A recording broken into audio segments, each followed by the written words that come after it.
Assalamualaikum, halo semuanya. Kali ini saya akan membahas kelanjutan sebuah alur cerita novel, dengan novel yang berjudul Kaisar Naga. Jangan lupa buat teman-teman untuk like, komen, subscribe, and share ya. Yuk, tanpa basa-basi lagi, kita lanjut ke pembahasannya. Di episode sebelumnya, Lu Ming muncul di kuil tertinggi. Dia sekarang berada di platform kedua kuil tertinggi, sedangkan untuk platform ketiga, dia masih belum bisa naik sampai sekarang, dan dia tidak tahu kultivasi apa yang dibutuhkan untuk naik. Setelah itu, Lu Ming mengambil cincin penyimpanan yang didapatnya dari Zhu Bing. Apa yang akan ada di cincin penyimpanan leluhur keluarga Zhu? Pikirannya tenggelam ke dalam cincin penyimpanan ini, dan sebuah ruang kecil tercermin dalam pikiran Lu Ming. Ruangnya sekitar satu sisi, ukurannya kira-kira sama dengan cincin penyimpanan yang dia dapatkan dari Duan Wujue sebelumnya. Di dalam, ada beberapa kotak berserakan. Dengan lambaian tangannya, semua kotak ini muncul di platform kuil agung. Pertama, sebuah kotak kecil menarik perhatian Lu Ming. Karena kotak ini berbingkai emas, terlihat mewah dan luar biasa. Setelah membuka kotaknya, ternyata itu adalah sebuah buku. Gang Huo Gunjue, ini adalah buku seni bela diri.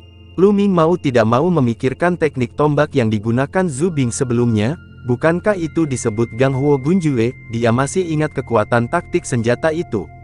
Dengan sedikit antisipasi, dia membukanya dan melihatnya. Setelah melihatnya, Lu Ming tercengang.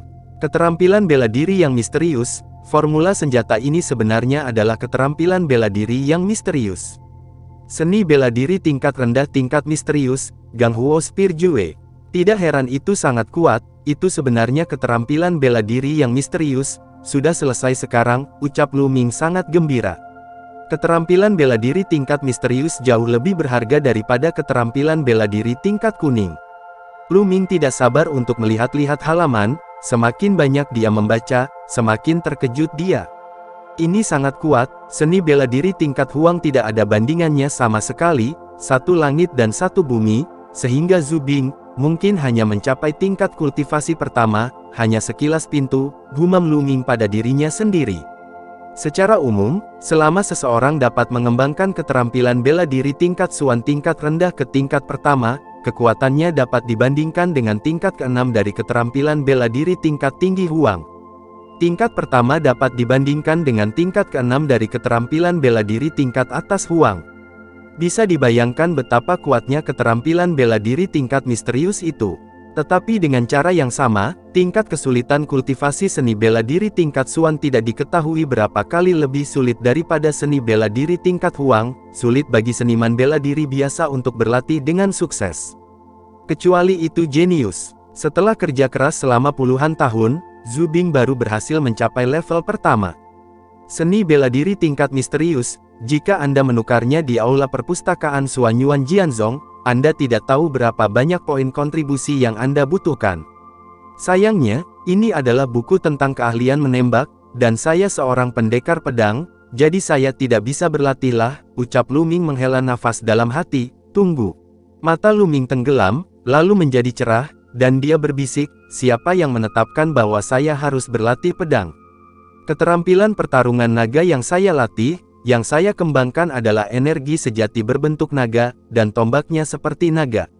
Mungkin, selama periode waktu ini, arahku salah, ucap Lu Ming ingin menggunakan pedang untuk berkeliling dunia sejak dia masih kecil, dan tentu saja, dia sangat menyukai pedang. Kemudian, dia mendapatkan Liu Guang teknik pedang di kuil tertinggi, bergabung itu milik sekte pedang Suanyuan, jadi secara tidak sadar, Lu Ming hanya merasa bahwa dia harus berlatih pedang.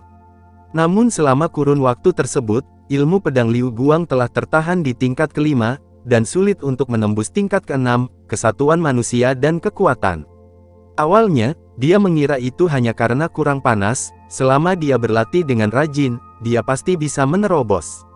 Tapi memikirkannya sekarang, aku khawatir itu bukan alasan sama sekali, tapi teknik pedang sama sekali tidak cocok untuknya. Jika Anda tidak cocok, Anda harus menghabiskan lebih banyak waktu dan energi daripada yang lain jika ingin berkultivasi ke tingkat tertinggi. Beberapa orang terlahir untuk berlatih pedang, beberapa terlahir untuk berlatih pisau, atau berlatih tombak. Tentu saja, ini ada hubungannya dengan kepribadian, dan juga ada hubungannya dengan metode kultivasi, dan bahkan darah yang terbangun. Adapun Lu Ming, dia mempraktikkan seni bertarung naga yang sebenarnya, dan garis keturunannya yang terbangun sekarang agak seperti ular. Bukankah ini lebih cocok untuk senjata? Pada saat itu, Lu Ming mengambil tombak panjang Zhu Bing dan menusuknya. Tombak itu menembus udara dan mengeluarkan suara siulan yang tajam. Saat Lu Ming merasakan tusukan itu, energi sejati berbentuk naga di tubuhnya mengalir keluar, dan meledak di sepanjang tombak. Dentur, pistol meledak seperti naga, menembus udara. Ki yang sebenarnya lebih halus, dan dilakukan sekaligus. Tentu saja, saya lebih cocok untuk berlatih tombak, ucap Lu Ming menghela nafas. Tampaknya setelah kembali kali ini, aku harus melatih keahlian menembak dengan baik, tapi mari kita kesampingkan dulu, mari kita lihat apa yang ada di kotak lain terlebih dahulu, ucap Lu Ming. Segera, meletakkan tombaknya, Lu Ming melihat ke yang lain kotak lagi. Ada 2 kotak besar yang semuanya berisi perhiasan, emas, dan perak. Kotak lainnya, yang sedikit lebih kecil, penuh dengan tiket emas dan perak. 1 tael emas sama dengan 12 tael perak. Setelah perkiraan kasar, kotak-kotak ini bersama-sama berisi setidaknya 2 juta tael perak. Ini membuat Lu Ming sangat gembira. 2 juta tael perak setara dengan 20.000 poin kontribusi. Berapa banyak darah yang bisa ditukar dengan ini?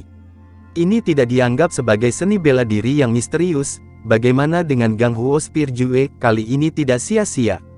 Tapi kali ini, itu juga membuat Lu Ming benar-benar menyadari apa artinya berbahaya di dunia. Tidak hanya persaingan sengit di Sekte Pedang Xuan Yuan, tetapi bahkan lebih sengit di tempat lain. Untuk bertahan hidup, untuk sumber daya, Anda terus berjuang dan berjuang, bahkan jika Anda adalah murid dari sekte besar, jika Anda sedikit ceroboh, Anda akan jatuh. Sama seperti saat ini, Zhu Jiaming tahu bahwa dia adalah murid dari Sekte Pedang Xuan Yuan, jadi dia masih berani menyerang. Jika dia tidak cukup berhati-hati, dia akan menjadi bidak Zhu Bing dan mati di bawah racun. Setiap orang berjuang, jika Anda tidak membuat kemajuan, Anda akan dilampaui oleh orang lain, dan Anda akan menjadi batu loncatan bagi orang lain. Lu Ming tidak pernah ingin menjadi batu loncatan bagi orang lain, jadi dia harus bekerja keras. Dia ingin orang lain menjadi batu loncatan untuknya. Setelah menghitung, Lu Ming mundur dari kuil tertinggi dan mulai melanjutkan menuju Gunung Darah Hitam. Sehari kemudian, pegunungan yang megah muncul di depan Lu Ming. Gunung Darah Hitam membentang ribuan mil dan merupakan gunung yang sangat terkenal di bagian timur Kekaisaran Laisun. Karena seluruh pegunungan darah hitam berwarna merah tua, bumi berwarna merah tua, bebatuan berwarna merah tua, bahkan tumbuh-tumbuhan berwarna merah tua, seolah berlumuran darah, sehingga disebut Dark Blood Mountain. Legenda mengatakan bahwa Gunung Darah Hitam pada awalnya tidak seperti ini. Dalam periode waktu yang tidak diketahui di masa lalu, pernah ada orang kuat tak tertandingi yang bertarung melawan orang lain, darah tersebar dan menembus pegunungan dan sungai, dan Gunung Darah Hitam adalah terbentuk. Jika ini benar, itu pasti sangat mencengangkan. Keberadaan macam apa ini? Apakah ada begitu banyak darah yang menodai ribuan mil gunung merah? Terlepas dari benar atau tidaknya, memang ada beberapa harta yang sangat aneh di Dark Blood Mountain, yang menarik banyak orang untuk datang berburu harta karun. Misalnya, Blood Linghua dan Dark Blood Stone yang dibutuhkan Lu Ming untuk melakukan misi adalah salah satunya. Tanpa ragu, Lu Ming bergegas ke Dark Blood Mountain. Memang sangat aneh, pepohonan yang menarik perhatian semuanya berwarna merah tua, dan bebatuan di bawah kakinya juga berwarna merah tua. Lu Ming berjalan sepanjang jalan, melihat sekeliling untuk melihat apakah dia bisa menemukan Sue Linghua. Tiba-tiba, cahaya merah melesat ke arah Lu Ming. Bang! Pedang panjang terhunus, dan cahaya merah terpotong menjadi 2. Setelah diperiksa lebih dekat, ternyata itu adalah kalajengking merah gelap. Kalajengking jenis ini sangat beracun. Lu Ming melambat dan dengan hati-hati mengamati sekelilingnya. Setelah beberapa mil, mengaung, selusin serigala raksasa dengan rambut merah gelap mengelilingi Lu Ming. Ini adalah Dark Blood Wolf dari Dark Blood Mountain yang unik, tingginya 1,5 meter dan panjang 3 meter, sangat kuat. Masing-masing adalah monster level kedua dan level pertama, dan bahkan ada beberapa monster level kedua dan level kedua. Mengaung, lebih dari selusin serigala darah hitam bergegas menuju Lu Ming bersama. Lalu setelah itu, bagaimanakah kelanjutan ceritanya? Next di episode berikutnya ya. Wassalamualaikum warahmatullahi wabarakatuh.